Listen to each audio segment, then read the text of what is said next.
Hey everyone, and welcome back to Ideanthro. Now today we're continuing this little series getting to know bioretention systems so that we can then start to talk a little bit more about their design and their maintenance and how we manage them. So what I wanted to share with you today is some thoughts just around the way we name bioretention systems. Despite the fact that they're a relatively new technology, there are so many different names kicking around and it can be a little bit confusing. So I'm going to share with you a few different names that are out there that are being used, talk about how I distinguish between what each of them means, because they've all got slightly different meanings to them, and hopefully that'll clarify things for you. So you'll notice that I use the term bioretention system a lot as a catch-all for all different sorts of bioretention based sites or different ways they're set up or that sort of thing. And that's largely because that's the first name that I was introduced to them by. But there's a bunch of others. You'll also hear the term biofilter used as quite a catch-all as well, particularly in an Australian context. In either Melbourne or in Western Australia, the term biofilter kicks around. And for me, biofilter, bioretention system, essentially completely synonymous. Occasionally, we might also lump things like green roofs and vertical walls in with the term biofilter, but for the most part, we're talking about these in-ground bioretention systems. You might also hear the term rain garden really commonly. So rain garden comes into play a couple of different times. It can be used completely synonymously with the term bioretention system, but it's also used really commonly to talk about smaller sorts of systems. So a thing where you might have built a planter box on someone's home. You're just trying to do a small, good-looking little system, much more like a garden rather than an engineered sort of larger system like this system behind us. So rain garden pops up a lot. It's also used as a more community-friendly term when we're trying to talk about these systems to the community.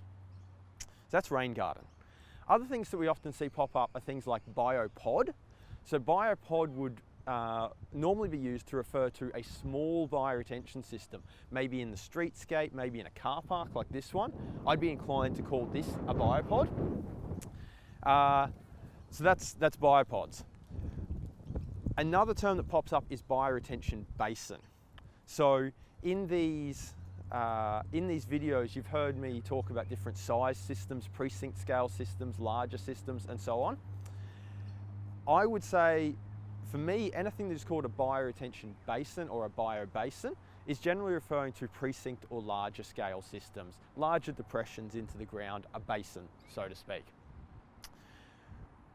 A couple more terms we'll touch off on quickly. You might hear biodetention basin pop up. That's generally used to refer to when we have a bioretention basin combined in exactly the same location as a flood detention basin. So a basin that helps to prevent flooding. That term was used a lot when I worked at Logan City Council because we had a lot of these combined systems. And finally, something that you might see if you go back into some of the more basic literature is this terminology around things like vertical flow subsurface wetland. Now this is something that I was introduced to in uni, at Griffith Uni, and realistically this is trying to describe exactly how a system works. So a bioretention system, the water flows through it vertically, it flows through it downwards, and it flows below the ground, the subsurface. So occasionally we can very, very broadly hear them referred to as a vertical flow subsurface wetland. Okay, cool. Well, hopefully that clarifies a little bit about the naming for you. You'll probably hear that I'll switch in and out between these names, but for the most part, I'll try and stick with either rain garden or bioretention system. They're good catch-alls, and they're the ones I'm most familiar with. Okay, cool. Thanks for tuning in. Thanks for watching this episode of Ideanthro. If you'd like to check out more of our content or find out more about us, you can find us online at ideanthro.com. You can also find us on Facebook. You can like the page and keep up to date when we release new videos and the like. The Facebook page is simply facebook.com/Ideanthro. And you can also find us on YouTube where we upload all the videos. Cool, thanks for watching and I'll see you next time.